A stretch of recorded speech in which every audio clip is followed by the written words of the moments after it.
semuanya, selamat datang di podcast Aksi. Aktif, kreatif, smart, dan inspiratif.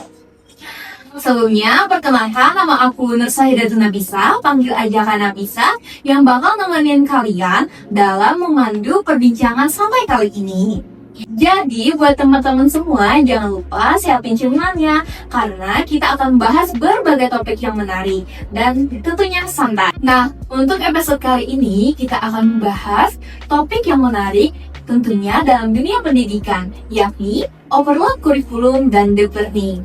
Kenapa sih untuk episode kali ini kita membahas overload kurikulum dan deep learning? Tema ini penting dibahas karena berkaitan dengan tantangan yang dihadapi guru dan siswa dalam proses pembelajaran, serta bagaimana menciptakan pembelajaran yang lebih efektif dan bermakna.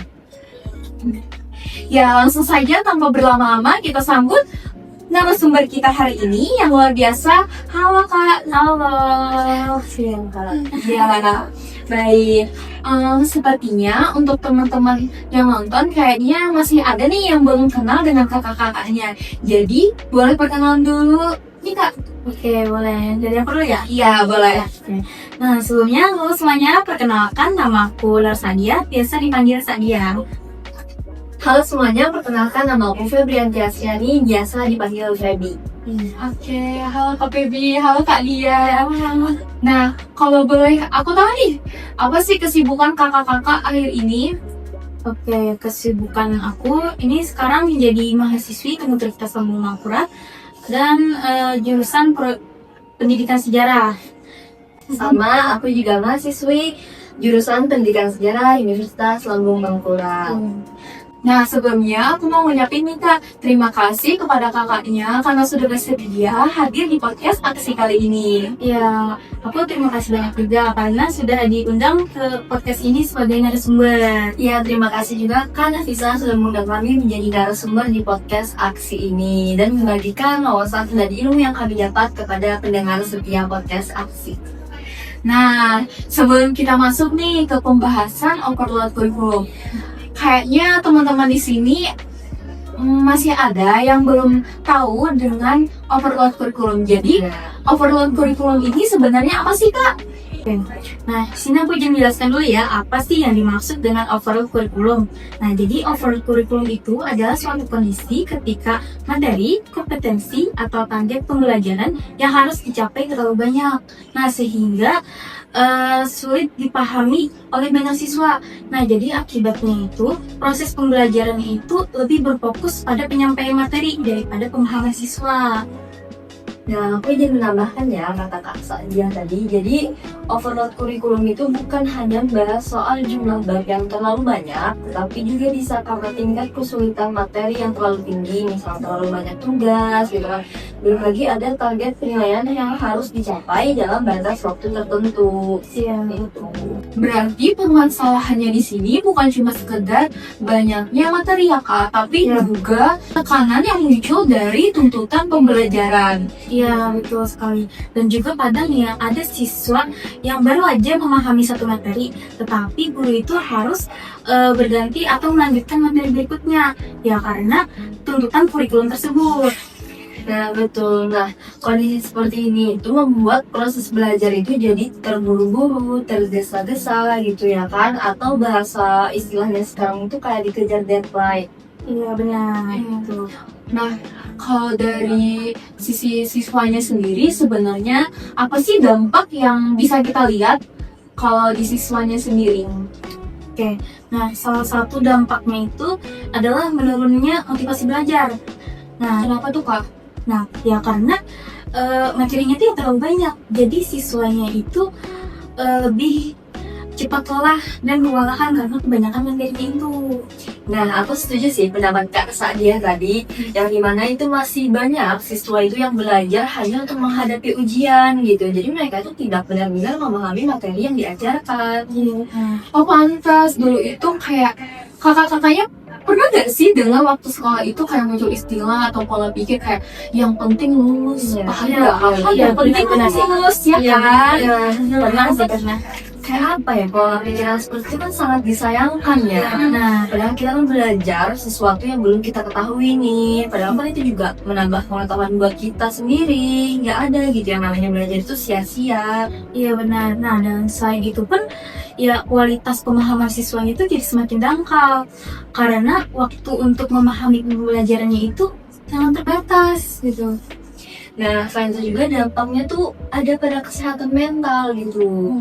Jadi yang dimana banyaknya tekanan tugas, ujian tadi, terus adanya target itu tadi yang menimbulkan siswa ini menjadi stres, bahkan sampai burnout gitu loh. Iya. Wah, ternyata banyak ya Kak dampak dari overload kurikulum ini. Bukan cuma sekedar dari akademik, tetapi juga psikologi siswanya. Iya betul, benar. Nah, sekarang kalau dilihat dari sisi guru, sebenarnya apa sih yang dirasakan guru ketika menghadapi kurikulum yang terlalu padat ini? Oke, dampak dari gurunya nih ya. Iya. Nah, yang paling berasa tuh pastinya ya meningkatnya beban kerja guru. Nah, guru itu harus lebih banyak menyampaikan materi sekaligus dan juga dia mengurus administrasi pembelajaran.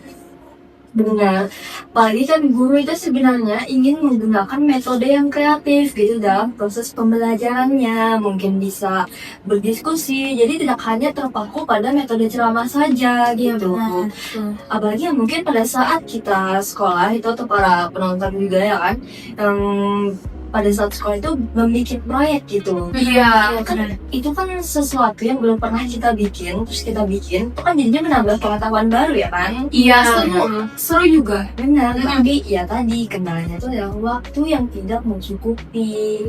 Iya benar. Berarti masalahnya di sini bukan gurunya yang gak mau berinovasi, tapi karena waktunya yang terlalu sedikit dan materinya yang terlalu banyak, jadi guru itu kesulitan dalam menyampaikan pembelajaran ya. Benar.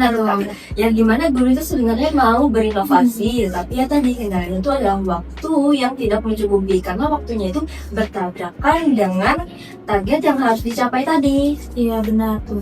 Nah, dan pada akhirnya pun metode ceramah lah nih yang paling sering diambil karena dianggap lebih cepat untuk menyelesaikan banyak materi.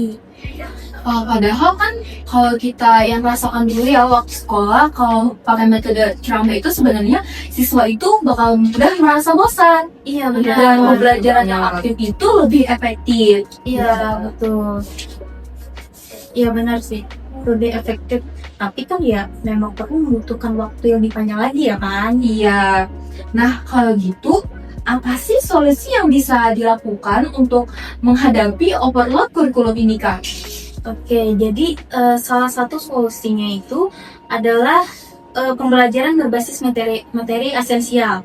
Nah, artinya itu guru tuh harus lebih berfokus pada konsep-konsep utama yang benar-benar bisa dipahami oleh siswa. Bukan berarti materi yang lain itu nggak penting, tapi sebenarnya ada prioritasnya. Jadi yang paling penting itu dipastikan dipahami dulu secara mendalam.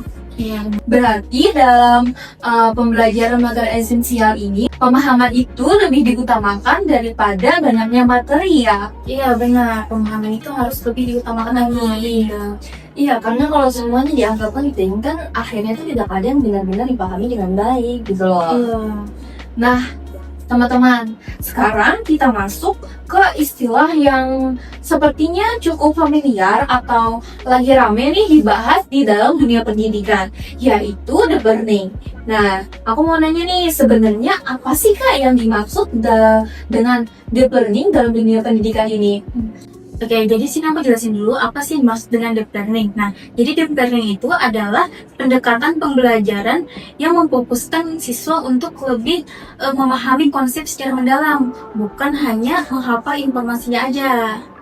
Iya, banyak yang mengira langsung bahwa deep learning itu merupakan kecerdasan buatan gitu, atau seperti sekarang maraknya disebut AI gitu. Padahal dalam pendidikan sendiri itu maknanya berbeda. Wah, menarik ya ternyata. Jadi, fokusnya di sini dalam deep learning itu lebih ke cara belajar siswanya. Iya, benar. Iya, siswanya tuh diajak untuk berpikir kritis, menganalisis, menghubungkan konsep dengan kehidupan nyata dan menerapkannya dalam berbagai situasi. Iya, benar. Nah, deep learning itu sebenarnya ada 3 pilar utama nih. Nah, ketiga pilarnya itu yang pertama itu ada meaningful learning, ada mindful learning, dan juga ada joyful learning. Nah, boleh kalau gitu Kak boleh dijelasin satu-satu nih, kayaknya teman-teman yang lagi nonton masih ada yang belum tahu dengan istilah-istilah tersebut. Ya, boleh. Nah, jadi yang pertama tadi ada meaningful learning. Nah, meaningful learning itu adalah pembelajaran yang bermakna dan relevan dalam kehidupan siswa. Nah, yang kedua itu ada mindful learning yang dimana itu lebih menekankan pada refleksi dari kesadaran dalam proses belajar. Ya, benar. Nah, dan yang terakhir yang ketiga yaitu ada joyful learning. Nah, joyful learning itu adalah pembelajaran yang menyenangkan. Jadi, membuat siswa itu lebih nyaman untuk lebih aktif dalam berpartisipasi. Jadi menyenangkan di sini bukan cuma sekedar bermain ya Kak. Ya betul Kak. Yang penting siswa itu tetap fokus belajar gitu kan, tetapi dalam suasana yang positif juga. Iya, benar. Wah, seru banget nih ternyata teman-teman obrolan santai kita kali ini. Dari awal sampai akhir nih, kita jadi tahu bahwa obrolan kurikulum ini bukan cuma sekedar banyaknya materi, tetapi juga dampaknya terhadap kualitas pembelajaran. Seperti yang disebutkan Kak Dia tadi, bahwa terjadinya penurunan motivasi belajar siswa dan juga beban kerja guru itu meningkat. Iya, benar. Nah, selain itu teman-teman, kita juga jadi tahu nih bahwa konsep deep learning ini bukan cuma sekedar memahami atau menghafal banyaknya materi, tetapi juga memahami, menganalisis, merefleksikan, dan menghubungkan pengetahuan pada kehidupan nyata. Iya, betul. Nah, dan juga tujuan pendidikan itu pun pada akhirnya bukan hanya menghasilkan siswa yang hanya bisa menjawab soal ujian aja, tetapi juga bisa menghasilkan siswa yang berpikir kritis, kreatif, dan bisa menyelesaikan masalah dalam kehidupannya. Nah, harapannya dengan adanya pendekatan seperti deep learning, pembelajaran materi esensial tadi, semoga proses belajar itu menjadi lebih bermakna, menyenangkan, dan memberikan pengalaman belajar yang lebih baik bagi siswa maupun guru. Iya. Setuju banget nih Kak, semoga pembahasan kita kali ini bisa menambah wawasan teman-teman semua mengenai pentingnya kualitas pembelajaran dibanding mengejar banyaknya materi. Dan aku mau ngucapin terima kasih nih Kak untuk kakak-kakak narasumbernya Kak Dia sama Kak Peggy karena sudah bersedia hadir untuk membagikan pengetahuan dan pandangannya pada podcast kali ini. Ya. Nah, dan aku juga terima kasih banyak dan senang sekali sudah bisa berbagi dan berdiskusi pada podcast ini.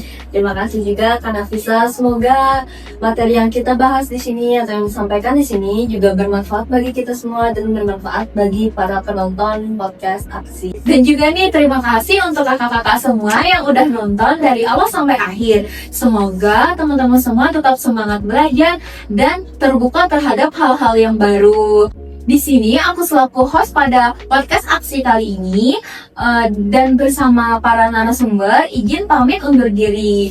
Podcast Aksi menginspirasi lewat diskusi. Sampai jumpa semuanya. Terima kasih ya Kak yang Ya. nanti pulang naik apa Kak?